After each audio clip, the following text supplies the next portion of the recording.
여기서 LP 모으시는 분? 많네요. 요즘 LP가 대세라고 하죠. 그런데 바이닐이라는 말도 있죠. 간단하게 얘기하면 LP가 바이닐이 아니고 바이닐이 LP가 아닙니다. 바이닐이 전체 집합이고요. LP는 그 중에서 가장 큰 부분 집합이다 라고 생각을 하시면 될 것 같습니다. 최근에 이제 다시 LP가 시장의 중심으로 이렇게 진입을 하고 있는데요. 이 LP를 가장 처음 발명한 회사가 어디냐면 여러분 이름은 들어보셨어요. 콜럼비아 레코드라는 곳입니다. 콜럼비아 레코드에서 처음 만들었습니다.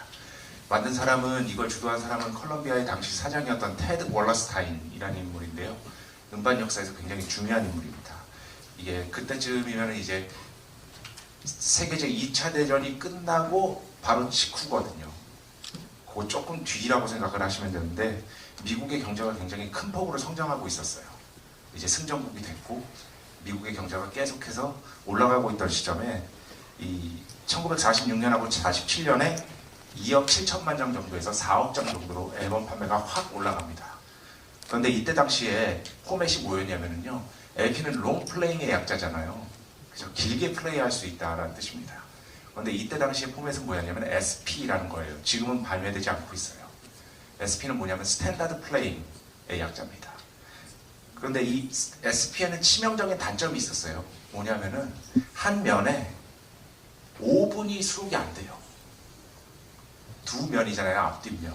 그래서 테드 월러스타인이 이걸 보고 이제는 아마도 훨씬 더 길이가 긴 곡들을 수록할 수 있는 시대가 반드시 열릴 것이고 새로운 시대를 위한 새로운 포맷이 필요하다 해서 개발한 게 한 번에 33과 3분의 1 회전하는 1분의 LP인 겁니다.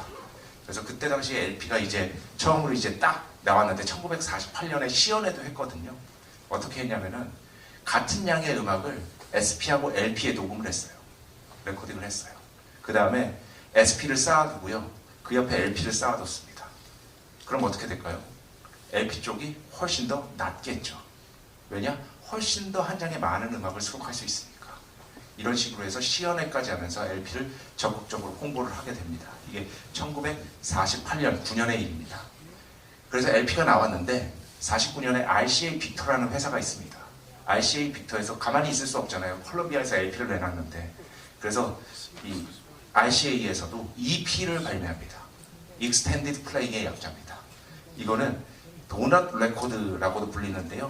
7인치짜리예요. 7인치짜리. 어떤 거냐면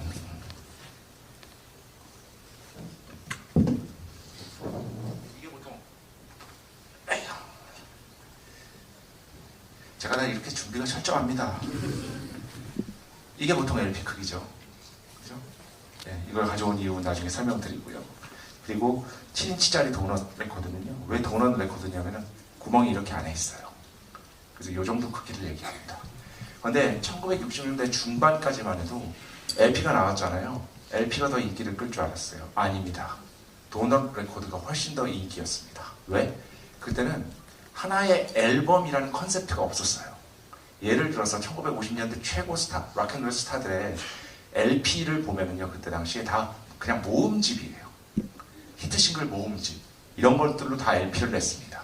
사실 대중음악 쪽에서는 LP보다는 SP가 훨씬 더 각광을 받았고요. 왜냐하면 그때는 싱글의 시대였거든요. 아직. 앨범의 시대가 아니라. LP는 재즈하고 클래식 쪽에서 먼저 LP를 많이들 사용하기 시작했습니다. 그런데 1960년대 중반이 되면서 이제 서서히 대중음악도 하나의 예술이다 라는 인식이 퍼지기 시작하고요. 그러면서 아티스트들이 하나의 앨범을 하나의 컨셉트로 기획을 하게 됩니다. 당연히 많은 곡들이 필요했고요. 길이를 늘려야 했습니다. 그걸 처음으로 선구자적으로 시도한 게 바로 이분들입니다.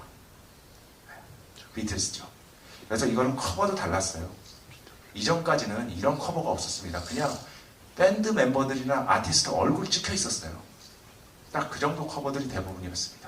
근데 처음으로 여기서 피터 블레이크라는 굉장히 유명한 예술가와 공동 작업을 해서 LP의 이 표지도 하나의 예술이 될 수 있게끔 처음 만든 게 이제 비틀스였다는 거죠. 그러면서 이 뒤에 힘노시스가 나오게 되고요. 힘노시스의 멤버들 역시 인터뷰를 보면 굉장히 많은 영감을 줬다. 대신 우리는 다른 방식으로 하고 싶었다 라고 합니다. 그러면서 LP의 시대가 그리고 힙노시스의 시대가 본격적으로 개막된다. 이렇게 생각을 하시면 될 것 같습니다. 간단한 LP의 역사였고요. 네. 여튼 중요한 건 그래서 힙노시스가 대중음악의 전성기라고 할 수 있는 1960년대 중반부터 1980년대 초반까지를 거의 함께했다는 겁니다. 디자인 그룹으로서. 자, 이제 모시도록 하겠습니다. 네. 힙노시스의 오브리 파월 씨하고요. 네. 이렇게 모시도록 하겠습니다. 들어와 주시죠.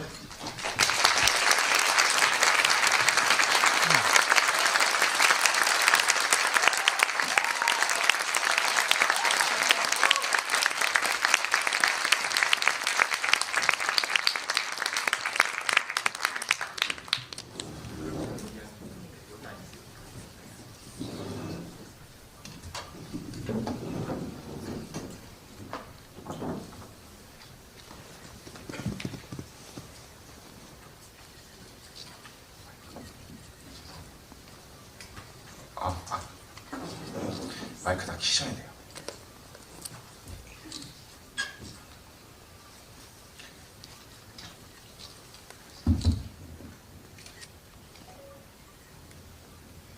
원투, 원투.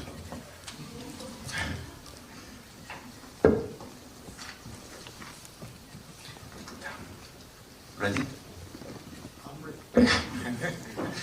네, 일단 이렇게 한국까지 와주셔서 정말 감사드리고요. 이 원제가 요것만 말씀드리고 가겠습니다. Squaring the Circle입니다. 이 다큐멘터리가 원제가. 네. 그러니까 원을 사각형으로 만든다는 거잖아요. 그래서 불가능한 일을 해내다 이런 뜻을 갖고 있습니다. 네. 바로 이 다큐멘터리의 주인공 그리고 현재 전시회 하고 계시는 오브리 파월 씨 모셨고요. 그리고 이 영화는 작년에 한국 전주영화제에서 소개된 적이 있고요. 곧 개봉을 앞두고 있습니다. 네. 그리고 그라운드 시소 서촌에서 지금 현재 전시회가 오늘 오픈돼서요.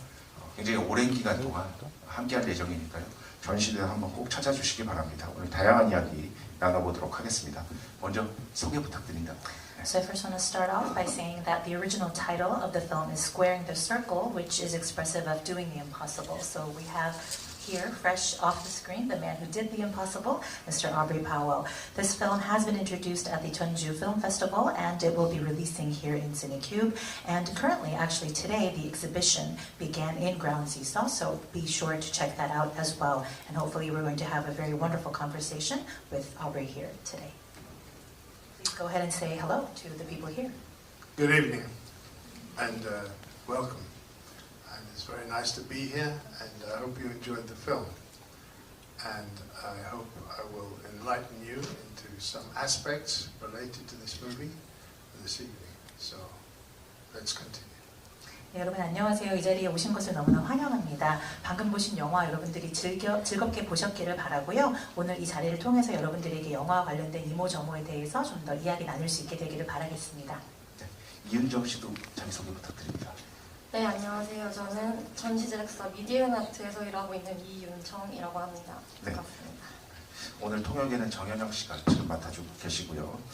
먼저 너무나 평범한 질문입니다만 이 다큐멘터리 완성된 거 어떻게 보셨는지 오브리 파월 씨는 또 당사자이시기도 하니까요.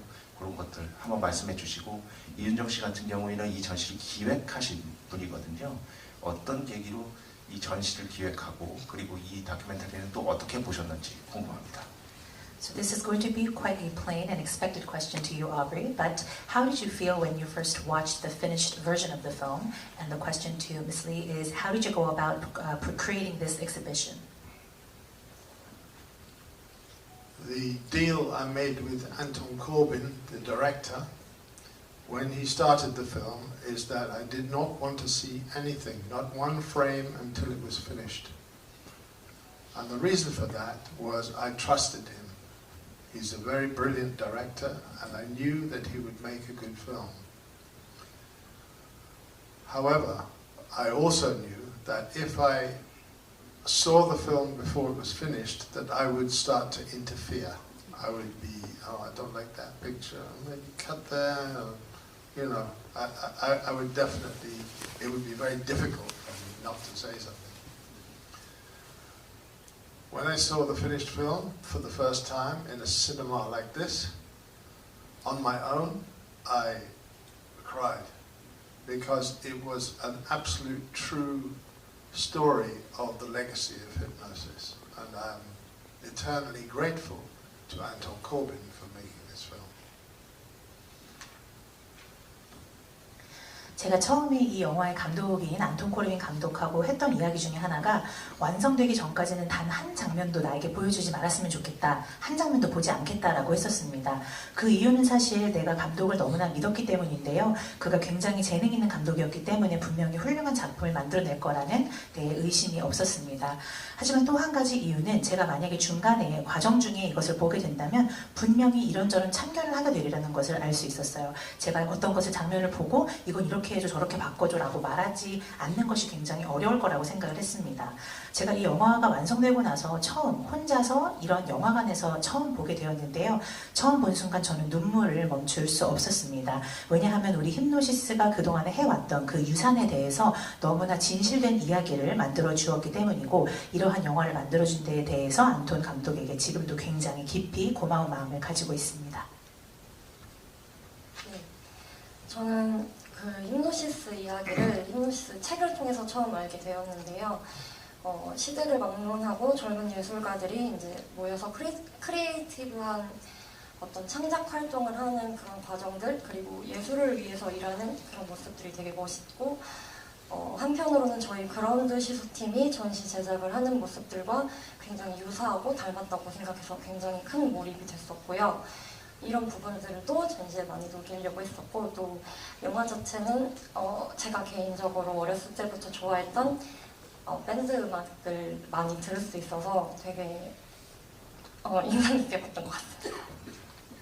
I first came to know about the story of hypnosis through a book, and I was really moved and impressed by how, despite the different generations, young people would come together to create things, to be immersed in creativity, and to work together for art. I was really moved by how cool all of it was, and also I thought there were parallels with the Ground Seesaw group that I'm a part of, which helped me get even more immersed into the story. So I tried to bring a little bit of that experience into the exhibition as we were planning it. And on a personal note, I was really happy that I was introduced to a lot of great band music.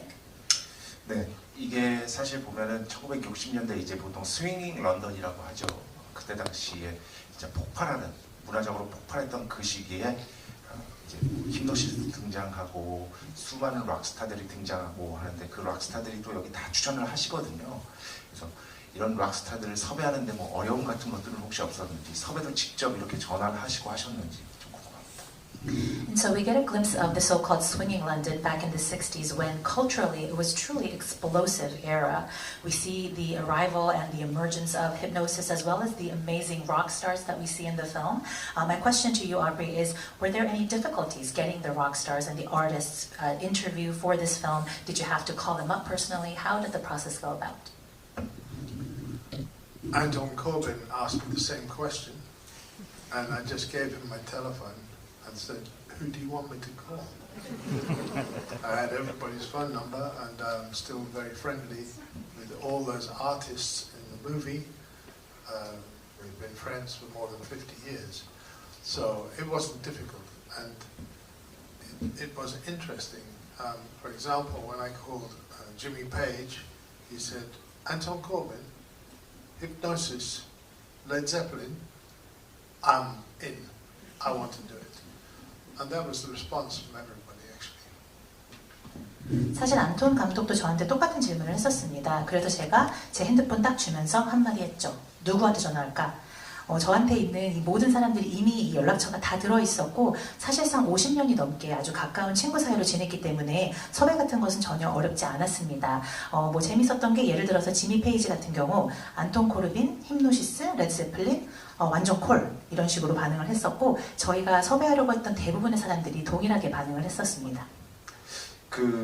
특히 인물 인터뷰 같은 경우는 거의 대부분이 이제 흑백으로 이루어져 있던데 혹시나 이런 것들도 오브리 파월 씨의 어떤 의도가 녹아 있는 건지 아니면 감독님께서 그냥 알아서 하신 건지. And so it was impressive that most of the interviews done with the different individuals were in black and white. Was that something that you wanted to do, or was that all Anton? Anton Corbijn's style of photography and filmmaking is primarily black and white. If anybody buys a book about Anton Corbijn's photography, it's always heavy, heavy black and white. And he is the most amazing photographer, I have to say, and he's photographed everybody from Johnny Cash, the country singer, right to Taylor Swift. He's incredible. But also, he's worked as creative director for U2 and for Depeche Mode. And I've seen his work with that. He also has made Hollywood feature films, like The American with George Clooney, or Philip Seymour Hoffman in a spy thriller. He also made a film about Joy Division, which was a young English band that came out of Manchester, and on the verge of success, the lead singer killed himself. And it's a very moving and very touching film, but it's in black and white, and it's wonderful. So he was my choice to make a film about hypnosis, and I knew that a lot of it would be in black and white. And it works so well, only having the artwork in color, but all the interviews and the rest of the material in his style, in black and white, which I absolutely love. It's fantastic. 사실 이 감독인 안톤 코르빈님의 스타일 자체가 주로 흑백입니다. 여러분들 중에서 안톤 코르빈의 사진집을 혹시 보신 분이 계시다면 아시겠지만 주로 아주 강렬한 흑백 작업을 많이 하셨고요. 아주 대단한 사진 작가이시죠. 예전에 컨트리 가수인 조니 캐시에서부터 오늘날의 테일러 스위프트에 이르기까지 그가 카메라로 담지 않은 유명 인사가 없을 정도입니다. 그리고 그분은 U2 그리고 또 디페시 모드의 크리에이티브 디렉터이시기도 했죠. 뿐만 아니라 할리우드 영화도 제작을 하셨었는데요. 조지 클루니와 함께한 디 아메리칸이라든지 아니면 스파이 영화에서 필립 시모 호프맨이라는 배우와도 함께한 바가 있고요. 그리고 맨체스터에서 시작이 되었던 조이 디비전이라는 음악가들에 대해서도 물론 아주 안 좋은 결말을 좀 맞기는 해서 상당히 비극적인 이야기가 되기도 했지만 그런 음악 영화도 그가 만든 적이 있고 이 모든 것이 흑백으로 이루어져 있었습니다. 그가 한 작업에 대해서는 제가 대단하다, 아주 훌륭하다라는 말밖에 할 것이 없고 그리고 안톤 코르빈과 이 영화는 반드시 해야겠다라고 생각을 했었는데요. 그와 함께하게 되면 이 영화는 흑백이 되겠구나라는 것은 잘 알고 있었습니다. 오히려 제가 생각했을 때 저희 힘노시스가 만들어낸 아트웍은 컬러로 그리고 나머지 내용들은 흑백으로 돌아감으로써 그 대비가 더욱더 잘 살아나지 않았나 생각이 되고 대단히 만족스럽게 생각하고 있습니다. 네, 조이 디비전은 70년대 후반에 이제 포스트 펑크 밴드인데요. 거기 이언 커티스라는 보컬리스트가 있습니다. 그런데 굉장히 어린 나이에 세상을 떠났습니다. 약간 짧고 굵게 활동했던 영국의 굉장히 전설적인 밴드입니다. 참고서 알아두시면 좋을 것 같고요. 여기 계시니까 오리 파월 씨에게 직접 여쭤보고 싶은데 스톰 소거슨에 대한 어떤 묘사 같은 것들이 인상적이었어요. 그분이 과연 어떤 인물이었는지 정말 여기서도 아예 대놓고 좀 어떤 측면에서 보면 무례한 인물이었다라고도 표현을 하는데 친구로서 그리고 동료로서 어떤 인물이었는지 조금 알려주시면 감사하겠습니다. So, Aubrey, since we have you here, we cannot not ask you about Storm. And in the film, he is, someone who's described in many different ways. One of the words being extremely rude. And so, as a friend and as a former colleague, could you tell us a little bit about what kind of man Storm was? Storm was like my brother. I say that in the film, and I mean that. He also was a genius, really. I think probably nowadays we describe him as autistic. He definitely was on the spectrum with regards to his behavior and his attitude to other people. Some of our rock star clients, they loved him. Peter Gabriel loved Storm. They would argue for hours and hours and hours. And somehow they just got along. Paul McCartney hated Storm. He couldn't work with him at all. Because Storm was honest and critical of his music, and he was critical of his wife, Linda McCartney's photographs. Jimmy Page couldn't work with Storm either, because sometimes you have rock stars who have a big ego, and they don't want to be told to shut up, basically. Storm couldn't help himself. But on the other hand, he was one of the funniest people I ever met. I remember once the telephone rang in the studio, and it was Paul McCartney. And Paul said, "Who's that?" And Storm said, "It's John Lennon." This did not go down well. It was before John Lennon died. But this kind of irreverence to other people, and the more famous they were, the more irreverent he was, didn't help Hipgnosis. But on the other hand, he was such a character that many people loved him for who he was. I mean, you know, you saw Roger Waters say he loved him, David Gilmour said he loved him, you know. So he worked both ways, but he was a difficult character, and we used to argue a lot. But at the same time, when he was dying, 2 days before he died, I was on the line on the bed with him, and he was exactly the same as usual. I was showing him a book, a new Hipgnosis book, and he was saying to me, "No, that picture's not right, this is wrong, you need to move this here, you should have done that." I was looking at him and thinking, in 2 days you'll be dead, and still you're angry. So this was how he was. 네, 사실 그 스톰은 저에게 형제와도 같았습니다. 제가 영화에서도 그런 이야기를 하는데요. 정말 저의 진심입니다. 그리고 그는 천재였습니다. 제 생각에 요즘 시대였다면 사실 그에게 자폐 성향이 있었다라고 아마도 표현을 할 수 있을 것 같습니다. 왜냐하면 요즘에 우리가 이야기하는 그런 자폐 성향을 봤을 때 스톰이 하는 평소의 행동이나 다른 사람들을 대하는 태도에 봤을 때 분명히 자폐 성향이 있지 않았나 하는 생각이 듭니다. 수많은 락스타들이 그를 진심으로 사랑했는데요. 영화에서도 보셨겠지만 피터 가브리엘은 정말 스톰을 좋아했어요. 그 둘은 여러 시간을 엄청나게 싸우고도 그러면서도 항상 함께 잘 지내고 어울리고는 했습니다. 그런가 하면 폴 맥카트니는 스톰을 정말 싫어했습니다. 왜냐하면 서로 함께 협동하기가 무척이나 어려웠거든요. 뿐만 아니라 스톰은 폴 맥카트니에 대해서 상당히 비판적이었는데 폴 맥카트니의 음악에 대한 비판뿐만 아니라 그의 아내에 대한 비판까지도 서슴지 않았습니다. 지미 페이지 같은 경우에도 같이 일하는 것을 굉장히 싫어했어요. 락스타들 같은 경우에 사실 자아가 굉장히 큰 사람들이 많기 때문에 스톰같이 누군가가 자기한테 좀 입 닥쳐 라는 말을 듣고 싶지 않아 하는 경우가 태반이죠. 스톰은 사실 그런데 자기 자신을 어떻게 좀 주체할 수가 없었던 사람이었던 것 같습니다. 그런가 하면 제가 평생 알고 지낸 가장 재미있는 웃긴 사람 중에 한 사람이었어요. 어느 날은 전화가 울려서 받았는데 폴 맥카트니였던 거죠. 그래서 제가 누구야? 물어봤더니 존 레논이야. 이런 식의 농담을 하곤 했습니다. 이게 그 존 레논이 돌아가시기 전이긴 했지만 그래도 나중에 좀 난감한 그런 농담이 되긴 했죠. 또 한 가지 특징은 스톰은 절대로 상대방을 어렵게 대하지 않았습니다. 굉장히 막대하는 스타일이었어요. 그리고 상대방이 유명하면 유명할수록 더 함부로 대했습니다. 그런 식의 행동은 사실 힙노시스에 전혀 도움이 되지는 않았죠. 하지만 그는 굉장히 대단한 개성을 가진 사람이었고 그렇기 때문에 혹은 그럼에도 불구하고 수많은 사람들에게 사랑을 받았습니다. 영화에서도 보셨지만 로저 워터스라든지 데이비드 길모어 이런 분들도 정말 스톰을 또 굉장히 좋아했고요. 그는 상당히 많은 평이 갈리는 좀 호불호가 갈리는 그런 인물이었고 저와도 정말 많이 싸웠습니다. 스톰이 죽기 이틀 전에 제가 그와 함께 그의 침대에 함께 누워 있었어요. 그리고 그때에도 그는 정말 평소와 다름이 없었습니다. 제가 저희 힙노시스 책을 하나 보여줬는데요. 그때도 저한테 계속 지적질하는 거예요. 이게 잘못됐고 이건 틀렸고 이건 고쳐야 돼 막 이러면서. 그래서 제가 생각했죠. 아니 너는 이틀 후면 아마 죽을 텐데 아직도 이렇게 화가 많구나 하고 생각했습니다.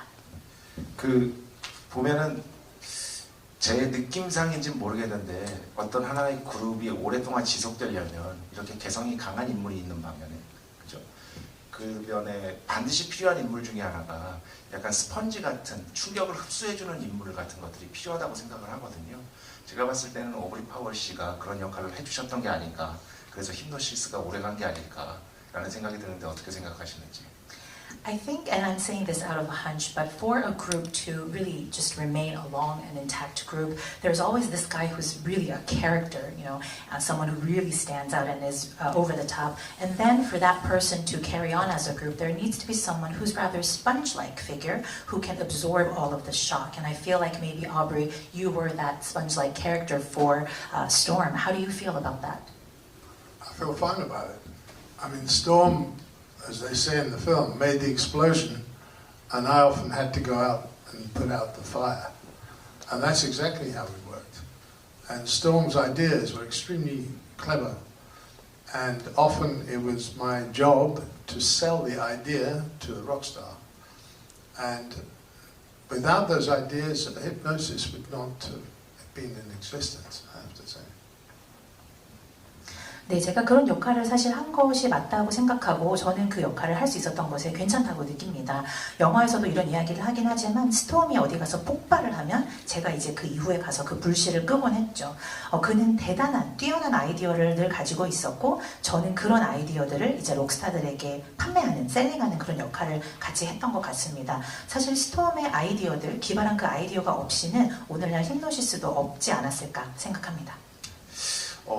그 노엘 갤러거 얘기를 좀 하고 싶은데요. 노엘 갤러거가 굉장히 의외로 여기 나와서 저도 사실 처음 봤을 때 깜짝 놀랐어요. 근데 생각을 해보면 노엘 갤러거가 굉장히 전통주의자입니다.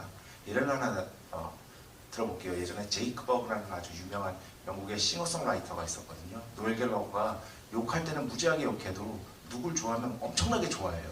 근데 제이크 버그가 처음 등장했을 때 노엘 갤러거가 엄청 칭찬했거든요.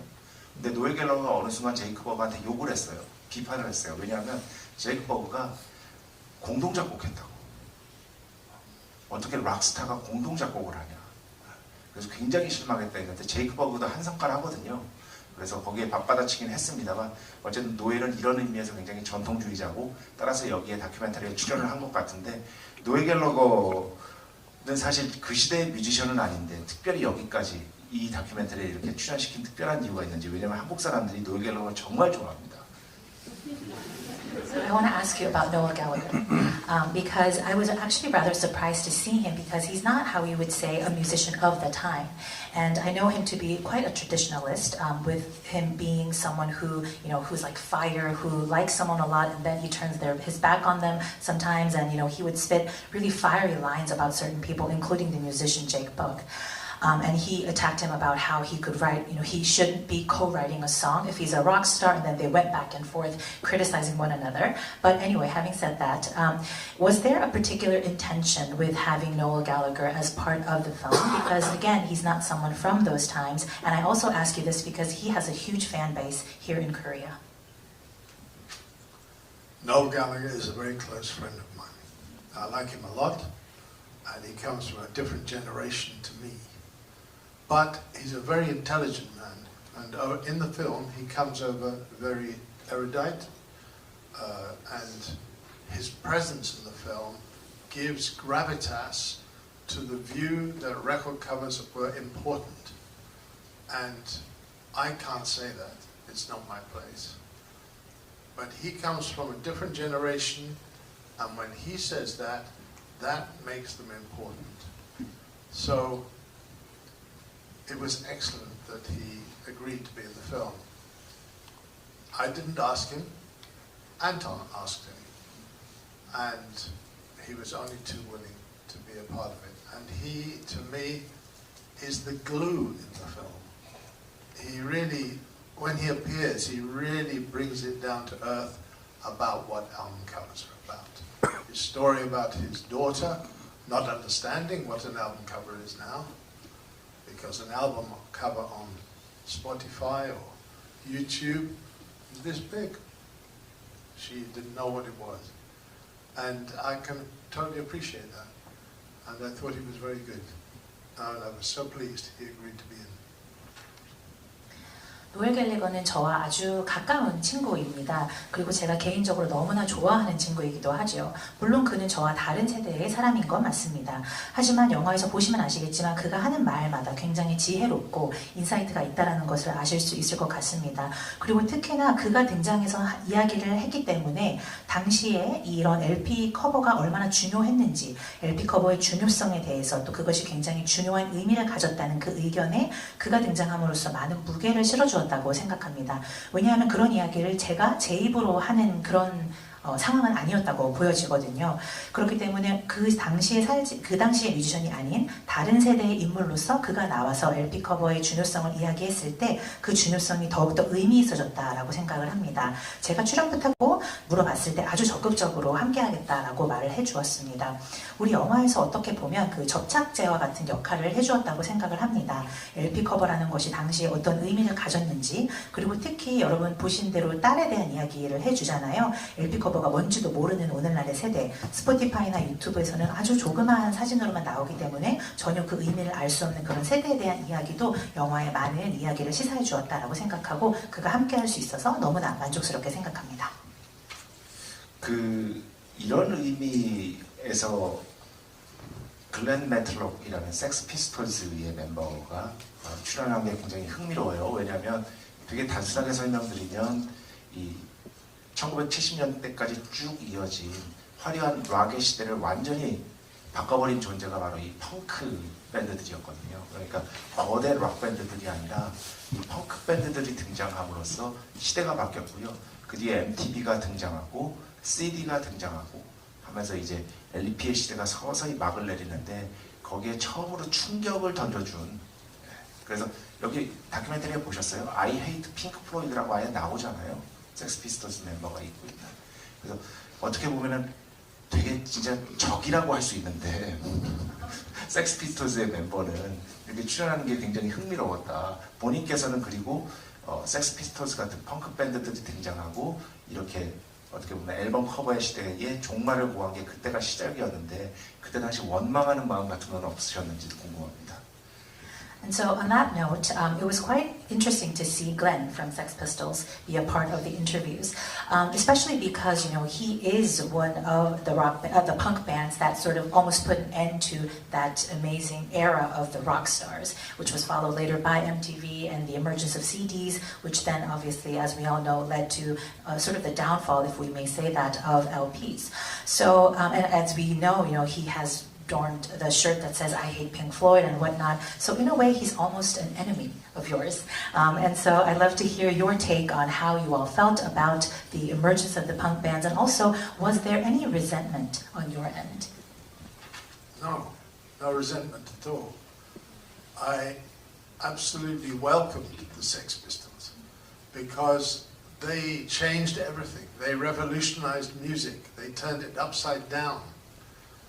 As Glenn says, Hypnosis were part of the dinosaur of rock and roll music, you know, Pink Floyd, Genesis, Led Zeppelin, you know, and punk music turned it on its head. Fashion, music, attitude, art, in every way. And every generation has to have a change. And I thought it was brilliant. And my biggest regret is that John Lydon asked me to go to the first Sex Pistols concert, a little tiny club. And I said, nah, I don't think so. And I regret this to this day. But actually, we were very polite to each other, apart from the I hate Pink Floyd.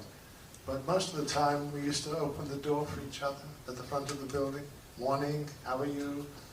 You know, it wasn't animosity that you think it is. 네, 사실 원망은 전혀 하지 않았습니다. 저는 당시에 섹스피스톨의 등장을 아주 두 팔 벌려 환영했었습니다.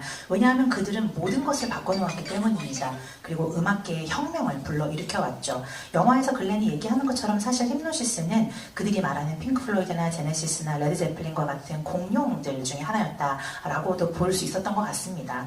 펑크라는 것이 어떻게 보면 모든 것을 격변을 시켜 놓았는데요. 패션, 음악, 태도, 애티튜드, 그리고 예술까지 때까지 모든 것의 변화를 불러일으켜 왔습니다. 그리고 모든 세대에는 그 같은 변화가 저는 필요하다라고 생각을 합니다. 제가 지금까지도 가장 크게 후회하는 일 중에 하나가 존 라이든이 저한테 아주 작은 클럽에서 하는 섹스 피스톨즈의 첫 번째 콘서트가 있었어요. 그래서 거기 같이 가자라고 했는데 제가 난 별로 하면서 안 갔던 기억이 있는데 그게 오늘까지도 상당히 후회가 됩니다. 제가 글렌을 또 만났을 때는요, 뭐 여러분이 생각하시는 것처럼 되게 적대감이 있다거나 서로 사이에 어떤 어색한 공기가 있다거나 하지 않고 오랜만이다, 반갑다 이렇게 좀 다정하게 서로 잘 얘기를 했었기 때문에 뭐 우리 사이에 전혀 그런 부정적이거나 적대적인 감정은 없습니다. 네, 이건 통역 안 해주셔도 됩니다. 간단하게 얘기하면 펑크 이전의 락은 클래식 락이라고 합니다. 그때는 음악을 정말 특수한 사람들이 하는 것으로 여겼었어요. 그런데 펑크가 등장하면서 모두가 음악을 다 할 수 있다라는 것을 처음 얘기를 한 거예요. 그래서 펑크 이후의 락은 좀 전까지 클래식 락이라고 말씀드렸잖아요. 펑크 이후에 펑크에 영향받은 모든 락을 우리가 보통 얘기하는 게 어디선가 들어보셨을 모던 락이라고 하는 겁니다. 그게 바로 분기점을 딱 형성하는 게 펑크라는 흐름이었고요. 그래서 역사적으로 굉장히 중요한 흐름입니다. 장면에 대해서 얘기를 좀 해보고 싶어요. 저는 처음과 끝 장면에 대해서 좀 얘기를 해보고 싶은데 뭔가를 등에 메고 걸어가는 장면, 그리고 여기에 보면 가방이 끈으로 묶여 있는데 그 모양이 꼭 십자가처럼 보이기도 합니다. 이 처음과 끝 장면을 이렇게 의도하신 이유 좀 설명해 주시고요. 그리고 이 장면 외에 오브리 파월 씨가 다큐멘터리에서 인상 깊게 본 장면, 그리고 이 질문은 이윤정 씨도 답해 주셨으면 감사하겠습니다. And so I now want to ask you about the very beginning scene and the very last scene of the film. You have something on your back that you carry, and then there's a rope around the artwork that you carry, and it looks very much like a cross. And so was that something that you intended? What were some of your thought processes or intentions behind the first and last scenes? And aside from the first and last scenes, are there any particular favorite scenes of your own? And this also question goes to Miss Lee as well. The folder on my back is the original first Hipgnosis folder that I used to take to record companies and to artists to show our work. It's from 1968. It was Anton Corbin's idea to put it on my back and put a white rope in the shape of a cross. I had no idea, actually. When I'm walking in the beginning through the graveyard, it's definitely a symbol about the legacy of hypnosis and the end of record covers. And the house you see in the distance is my own house. I had no idea how he was going to use this shot. I didn't ask him, I trusted him. The image at the end of the film is of me walking away with the legacy on my back and the weight of that legacy. Because the partners in hypnosis, Peter Christopherson, who we didn't mention before, but he was a very, very important partner in hypnosis, Storm Thorgerson, they had both died. So Anton wanted me to be the carrier of the legacy, to have that weight on my shoulders, which it is, it's true. So the end shot in the film is me walking away in the distance down a country road, still carrying hypnosis. And it's absolutely true. 제가 시작과 마지막에 등에 지고 가는 그 커다란 폴더는 실제로 당시 그 폴더는 이제 1968년도에 처음 만들어진 것이었는데요. 제가 실제로 과거에 우리가 만든 작품을 기획사나 이런 매니지먼트 컴퍼니에 보여주러 가지고 갈 때 사용한 실제 폴더입니다. 그리고 그 아이디어는 감독인 안톤 코르빈 감독의 아이디어였는데요. 저한테 등에 그걸 매게 했고 그리고 십자가 모양으로 그 줄을 묶어 놓았더라고요. 사실 저는 그럴 거라고는 생각을 전혀 못했습니다. 처음에 보시면 제가 그것을 메고 이제 공동묘지를 사이를 이렇게 걸어 들어가는데 당연히 그것은 어떤 것의 상징인 것이죠. 우리 힙노시스 그리고 우리가 그동안에 함께 작업을 해왔던 이 LP 커버라는 것에 대한 또 그것이 좀 그 세대가 지나간 것에 대한 그런 상징이라고 보여지고요. 그 뒤에 배경에 멀리 보이는 집은 실제 저의 집입니다. 그런 이미지들이 사실은 어떻게 사용될지는 제가 궁금해하지도 않고 알지도 않았어요. 왜냐하면 저는 감독을 전적으로 믿었기 때문입니다. 그런데 이 모습은 사실 우리 힙노시스가 남긴 마지막 유산을 저만이 남아서 지고 가는 그런 모습을 그려낸 것입니다. 저희가 영화 말미에만 얘기를 하지만 함께 일을 했었던 피터 크리스토퍼슨 그리고 아시는 대로 스톰 소거슨 그 두 친구가 모두 세상을 떠났기 때문에 힙노시스라는 그리고 힙노시스가 남긴 그 유산을 저 혼자서 그 유산과 그 무게를 지고 가는 모습을 감독이 원했고 그리고 지금에도 계속해서 그 유산을 나 홀로 지고 가고 있다라는 이미지를 담기를 안톤 코르빈 감독이 원했습니다. 그리고 사실 그것이 오늘날의 진실이기도 하죠. 네, 이윤정 씨. 네, 저는 이 영화가 아트워크들이 만들어지는 과정들을 되게 직관적으로 잘 쉽게 담긴 영화여서 정말 좋았는데요. 제가 지금 기억나는 가장 재밌었던 장면은 예를 들어서 레드 제플린의 하우스 오브 더 홀리 앨범 커버들이 이제 다양한 사진들로 찍혀져서 그것들이 오려지고 또 조립되고 그러니까 채색되는 과정들이 굉장히 깔끔한 영상 구성이라든지 그래픽으로 같이 노출이 되는 것들이 되게 지금 이제 영화를 보는 사람들한테 굉장히 직관적으로 와닿을 수 있고 어떻게 이 아트워크들이 탄생하게 되었는지를 잘 보여준 것 같아서 이 영화가 결국 하고 싶은 이야기들을 굉장히 쉽고 근데 되게 멋지고 쿨하게 보여준 것 같다고 생각을 했고요. 또한 다큐멘터리 영화임에도 불구하고 굉장히 재밌게 사람들한테 다가갈 수 있는 그런 장치들이 아니었나 싶고 또 하나는 영화 가장 마지막 시퀀스에서 이제 Wish You Were Here 노래가 나오면서 오브리 파월 선생님이 감정적인 모습을 보이던 장면도 굉장히 좋았는데요. 제가 생각했을 때 힙노시스의 역사가 어떤 이 거대한 예술가들과 아티스트들의 큰 우정의 역사라고 보여지는 부분이 있어서 저 역시도 그리고 저희 팀도 전시 같은 것들을 만들 때에도 이런 감동적인 부분 그리고 어떻게 재미있게 보여지는가 이런 제작 과정들이 그런 것들을 좀 많이 고려하게 되는 그런 부분이었다고 말씀드릴 수 있을 것 같습니다. So to talk about some of the scenes that I really thought were impressive and were my favorite scenes, I thought that the film did an amazing job showing the process of how truly artwork is made. And one of the sequences I really loved was how you showed how the cover for Houses of the Holy by Led Zeppelin was made, the way the graphics were cut together and then added on together, and how the coloring process went about. I really loved that. I thought that allowed for the viewers to really know intuitively how artwork is created. And I thought that it was a very easy and a cool way for the film to deliver its message. And I also loved how, despite it being a documentary, it was just so filled with entertaining elements as well. And I particularly loved the last sequence when, against the backdrop of When You Were Here playing, we could see a little bit of the vulnerable and the more emotional side of you, Aubrey. And I thought that this film is not only about the history of these amazing, talented artists, but it's also the history of their friendship. And while we were planning the exhibition, our team tried to bring those elements of the moving and inspiring aspect, as well as it being very entertaining and engaging. 네. 이거는 해석 통역 안 해주셔도 돼요. 1989년에 개봉한 영화 엑설런트 어드벤처라는 영화가 있거든요. 이 커버가 얼마나 많은 영향을 미쳤냐면 여기에 마지막 부분에 이런 나레이션이 나옵니다. 영화에 나오는 나레이션이에요. 나중에 한번 보세요. 엑설런트 어드벤처.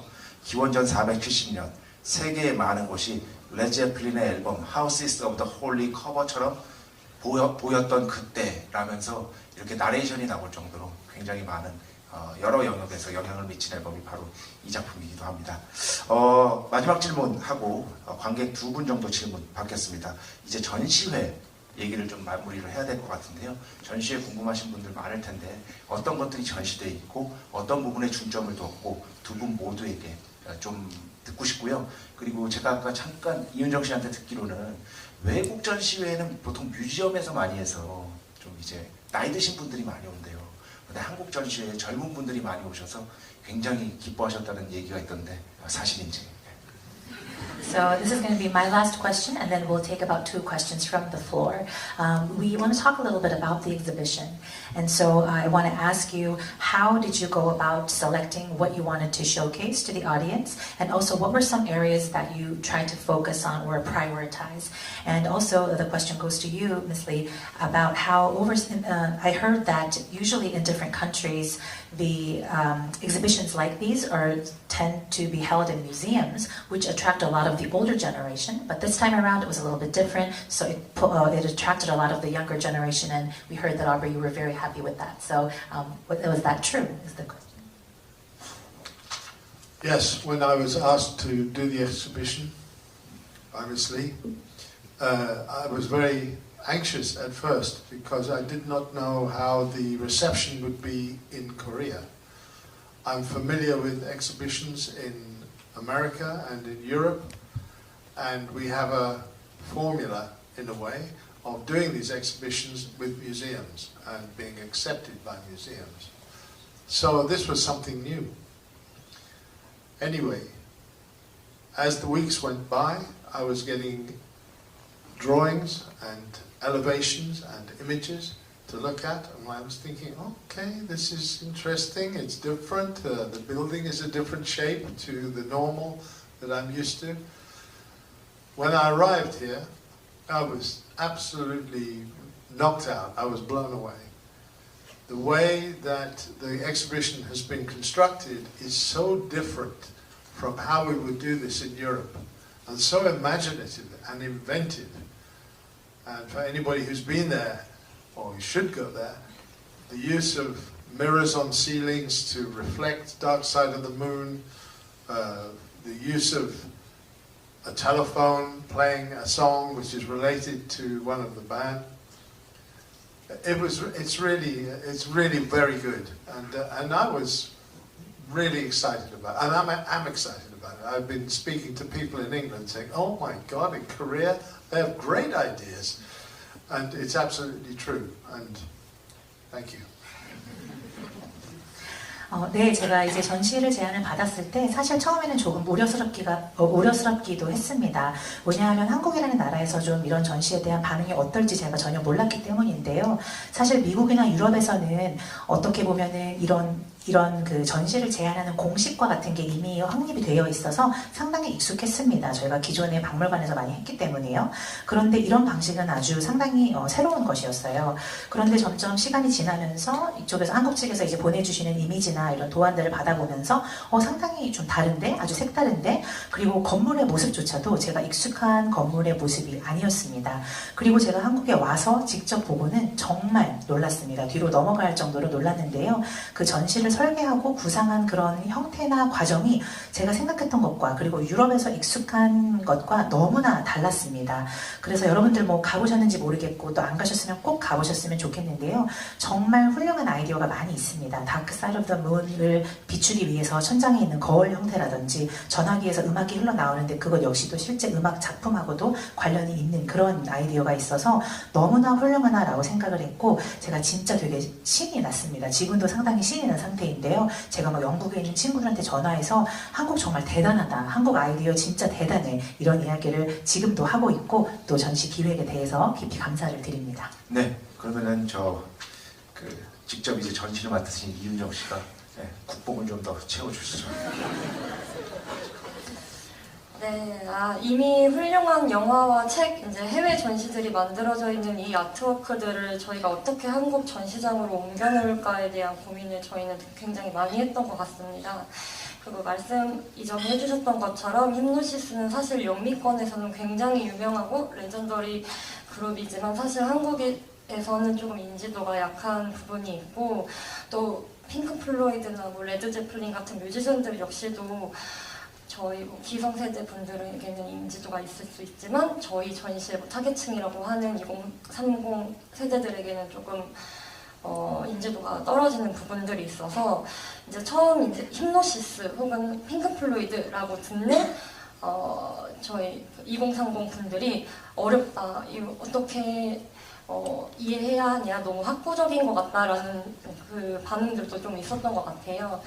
그래서 저희가 어떻게 하면 이 멋진 앨범 커버들을 좀 더 쉽고 재미있게 여러분들에게 보여줄 수 있을까, 그리고 또 이 대단한 스튜디오를 어떻게 친근하게 설명할 수 있을까에 대한 고민을 많이 했던 것 같습니다.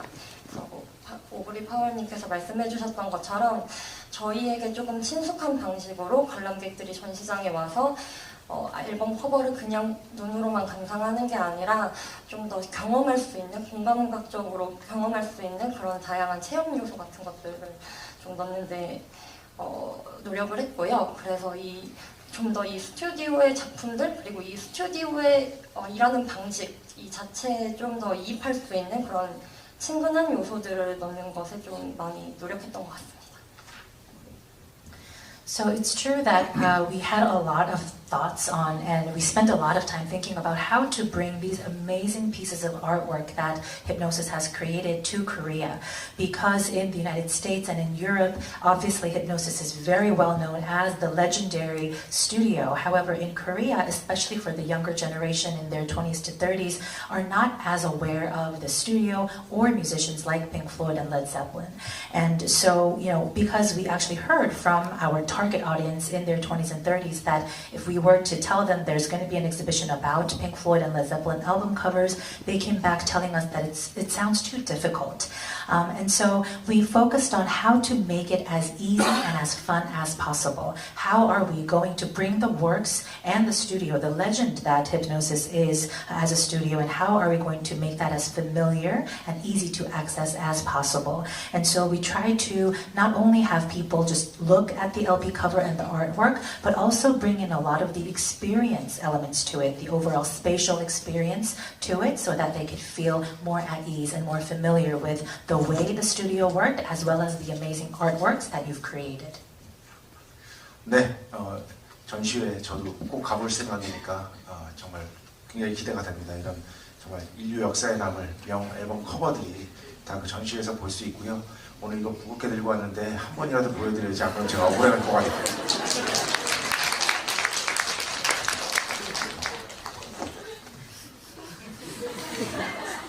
네, 이제 관객들 질문 한 두 분 정도 받겠습니다. 네,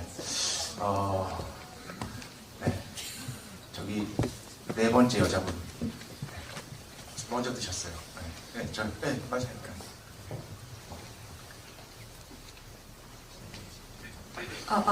저는 인상적이었던 게 어쨌든 지금은 디지털로 다 그런 걸 하지만 옛날에는 CG 같은 것도 없었기 때문에 다 직접 불을 붙여서 만들고 뭐 그런 것들이 굉장히 인상이 깊었는데요.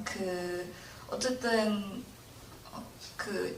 뭔가 그런 CG로 만들어내는 거는 진짜로 존재하는 건 아닌 거잖아요. 어쨌든 아날로그적인 느낌이 있는 거고 제가 그걸 보면서 생각이 났던 게 크리스토퍼 놀란 감독님도 약간 그런 진짜적인 부분을 추구한다. 이런 부분들이 오히려 지금의 디지털 시대에 사는 저에게는 뭔가 이제는 직접 다 가짜 같은 것으로 느껴지는 부분에서 이런 더 아날로그적인 것에 더 끌리게 되었던 것 같은데 드리고 싶은 질문은 아직도 그런 직접 만들어야 되고 영화에 나온 것처럼 폴 맥카트니가 직접 눈이 내리는 산에 가서 찍어야 되고 그것이 더 뭔가 락스타적인 것이고 그런 것을 아직도 고수하고 계신지 아니면 뭔가 현재는 뭔가 그런 CG적인 것을 사용해서 만드는 것도 뭔가 그런 개방적인 생각을 가지고 계신지 궁금합니다. So what was impressive and what stood out to me is how now we live in the digital era. However, back in the day, obviously with no computer graphics, you literally lit a man on fire for that picture. And so, however, computer graphics at the end of the day, they're not real. And we've heard the director Christopher Nolan also talk about how he always pursues something to be physical and to be real. And I think as someone who grew up in the digital generation, I feel like nowadays we gravitate more towards the real or the analog because we're so used to digital. So my question to you, Aubrey, is how do you feel about these, this aspect of wanting to have everything be real? For example, Paul McCartney talked about how he wanted to, for the Wings cover, have that statue at Mount Everest, even though he could have done it in a studio in London. Do you still feel like it needs to be real when you work on your artwork, or are you more open to CG? I still want to do everything for real, because then you have an emotion attached to it. It's easy to do CGI, it's easy to do AI, it's easy to do Photoshop. I mean, the Man on Fire you refer to, I could make that in 2 hours in Photoshop. I embrace Photoshop. I use Photoshop. But when you do something for real, you take a statue to a mountain and you suffer the fear and the anxiety and you worry about whether you can get the shot, or whether you have a man on fire, you worry about him dying and you don't get the shot, some catastrophe. Or you fly a pig over a power station that flies into an air lane and they close Heathrow Airport because they're frightened of a disaster. It could have been the biggest aviation disaster in British history. When you do this, there is an emotional content within the photograph. You know, it's real life. It's not something made on here. So I personally prefer to do things for real and engage with people. And also, when people work with computers all the time, it's a very solitary life. It's not engaging with other people necessarily in real life. And that's something I don't approve of. 저는 아직도 모든 것을 실제로 하는 것을 선호합니다. 왜냐하면 실제로 진짜로 무엇을 했을 때 거기에는 감정이라는 것이 따라붙게 되어 있거든요. 컴퓨터 그래픽이나 AI나 포토샵으로 뭔가 만들어내는 거 요즘에 뭐 너무 쉽죠. 그리고 질문자분이 말씀해 주신 것처럼 그 실제로 사람을 불에 붙이기도까지 했던 그 작품 같은 경우에는 사실 포토샵으로 2시간이면 충분히 만들 수 있는 이미지이죠. 저는 포토샵에 전혀 반대하지 않고 저 역시도 지금도 포토샵을 사용은 합니다.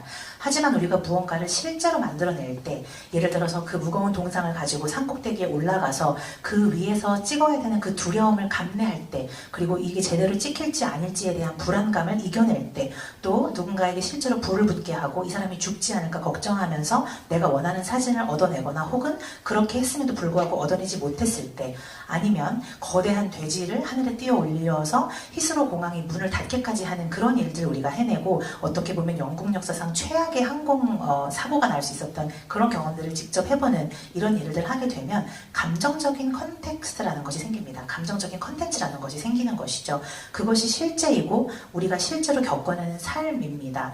그래서 저는 개인적으로는 모든 것을 진짜 작업을 하는 것을 선호를 하고요. 또 그런 과정에서 다양한 사람들과 함께 일하는 것을 선호합니다. 또 한 가지 덧붙이자면, 사람들이 컴퓨터로만 어떤 작업을 하게 되면 그것은 굉장히 외로운 작업이죠. 혼자 일을 해야 되는 작업이고, 저는 개인적으로 다른 사람들과 살을 부대끼지 않고 홀로 그런 공간에서 일을 하는 것은 딱히 좋게 생각하지는 않습니다. Can I give an example? 예시를 하나 들어보고 싶은데요. So we have here 2 people who are in my team. Director Benny Trickett and the producer Liz Oliver. And 저와 함께 팀, 베니 트리키 감독 그리고 리즈 올리버님이 함께하고 계십니다. And last year, Pink Floyd wanted me to make a film which was about a total eclipse in a very remote area in Australia. So I wrote a script, and the script asked for a black pyramid to be built on a beach. So you could easily do it in Photoshop. Fizz and Benny went to Australia, they directed the film there, the documentary about the total eclipse, and we built the pyramid for real. And it looked completely different when you built that pyramid for real and people had to react to it. If we'd done it in Photoshop, it would be too easy, and it wouldn't have the same atmosphere about it. So, well done then. 제가 예시로 들고 싶은 게, 작년에 이제 핑크 플로이드가 저희에게 토탈 이클립스를 호주의 아주 외딴 어느 지역에 가서 좀 그거에 대한 영화를 찍어줬으면 좋겠다라고 얘기를 했었어요. 당시 제가 원했던 것은 해변가에 검은색의 큰 피라미드를 놓은 그런 이미지를 원했는데, 사실 포토샵으로 굉장히 쉽게 만들 수 있는 이미지이죠. 하지만 저기 계신 저 2분이 직접 호주로 찾아가서 실제로 해변가에 그 검은 피라미드를 지어냈습니다. 그렇게 실질적으로 만들어내는 것은, 그리고 그 실제로 만들어진 구조물 앞에서 사람들이 반응하는 것을 보는 그 경험은 포토샵으로 만드는 것과는 전혀 다른 것입니다. 그래서 저 2분께 굉장히 잘했다라고 이야기해주고 싶습니다. 네, 질문 한 분만 더 받겠습니다. 죄송합니다. 제가 진짜 너무 많은 분들이 하는데 네. 그냥 아주 단순하게 진짜 다른 분들 죄송합니다. 맨 앞에 분으로 하겠습니다.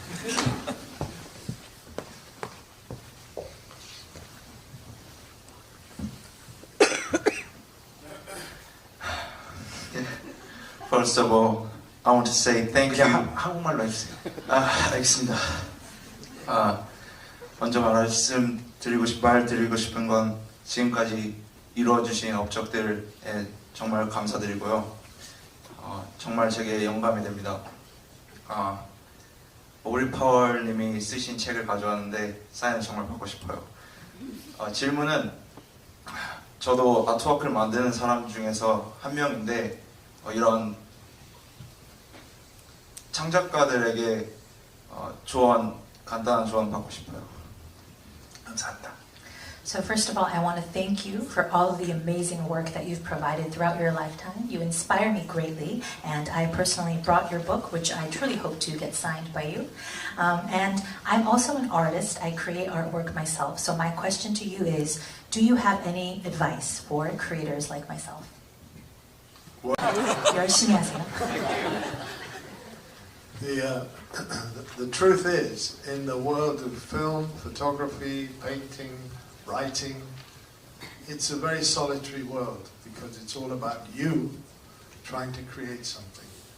And nobody is going to knock on your door. You have to go out and sell yourself. You have to go out and talk to people. You have to go out and meet people and say, I'm here, I'm good, I need a job. And when you start, you need to work 10 hours a day, 7 days a week. No social life, no nothing. Work, work, work. And after 10 years, if you're lucky, you make it. And this is not a depressing thought, but it's a reality. And it requires a lot of hard work to become an artist. That's my advice. 네, 사실 영화든 사진이든 그림이든 글쓰기든 아주 외로운 작업이죠. 왜냐하면 나와의 싸움이고 나 스스로가 나로부터 무언가를 창작해내야 되는 것이니까요. 그런데 그 어떤 사람도 당신의 방에 노크를 하면서 찾아와 주지 않을 겁니다. 여러분들은 직접 발로 나가서 뛰셔야 하고 나가야 하고 자신을 셀링해야 되고 사람들을 만나야 하고 제가 여기 있고 저는 이런 일들을 합니다. 저 되게 잘하니까 저에게 일 좀 주세요 라고 스스로 나가서 말할 수 있어야 합니다. 그 이후에는 한 10년 정도를 하루에 10시간씩 주말도 없이 사회생활도 없이 죽어라고 일을 해내야 되는 것입니다. 그리고 그렇게 일을 한 10년이 쌓이고 나면 여러분이 운이 좋으면 성공을 할 수 있는 것이죠. 제가 드리는 이런 말씀은 사실 우울한 어떤 이야기가 아니라 정말 이 일이라는 이 업에 대한 진실입니다. 그래서 최선을 다해서 열심히 하시기를 바라겠습니다. 좋은 조언이 되셨기를 바랍니다. 자, 이제 마무리해야 될 텐데요. 이제 먼저 이번에는 이유정 씨가 그 전시회 꼭 와달라고 부탁도 하시고 그리고 소감 말씀해 주시고 그 다음에 오브리 파월님 마지막 말씀 It's time 듣겠습니다. to wrap up. We will hear some comments and also asking people to and promote the exhibition from Miss Lee, and then we will hear from you, Aubrey, for your last words. 네, 제가 처음에 이 영화를 봤을 때 저는 정말 아름답고 정말 재밌고 유쾌하고 대중적으로 친근한 영화라고 생각을 했고요. 그렇게 생각한 이유는 되게 젊은 아티스트들과 록스타들의 어떤 생생한 열정 있는 모습, 그들의 우정이라든지 감동이 느껴지는 부분들이 구성적으로나 연출적으로나 되게 힌노시스스럽다고 생각을 했기 때문에 아마 이 영화를 보신 여러분들도 비슷한 감정을 느끼셨을 거라고 저는 생각합니다. 그래서 저희 전시장에 오셔서 오늘 보셨던 많은 아트워크들의 실제 바이닐이라든지 그 비하인드 그리고 이 영화 속에서 나오지 않았던 다른 힌노시스의 아트워크 그리고 실제 바이닐 같은 것들 그리고 숨겨진 제작 과정 그리고 미공개 작품들까지 꼭 놓치지 마시고 감상해 보시기를 추천드립니다. 영화도 전시도 많은 관심 부탁드리겠습니다. 감사합니다.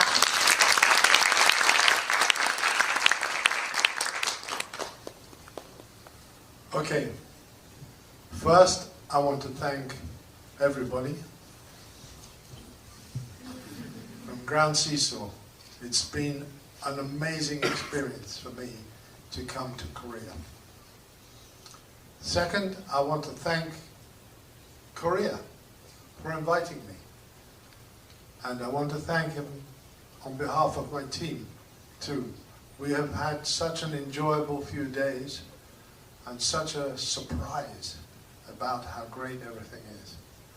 And so we go back to England and we say nothing but good things about Korea. It's fantastic. 네, 먼저는 그라운드 시소 측에 계신 모든 분들께 진심으로 감사를 드리겠습니다. 이 모든 과정이 저에게 너무나 훌륭한 그리고 즐거운 경험이 되었습니다. 그리고 두 번째로는 한국 측에 감사를 드리고 싶습니다. 저를 이렇게 초대해 주시고 그리고 저희 팀을 대신해서 한국에서 저희가 보낸 지난 며칠이 너무나 즐거웠고 또 저희가 개인적으로 굉장히 많이 놀랄 수 있는 그런 날들이었기 때문에 감사 말씀을 드리겠고 저희가 영국으로 돌아가서 한국에 대해서 오직 좋은 이야기만 널리 알리도록 하겠습니다. 감사합니다.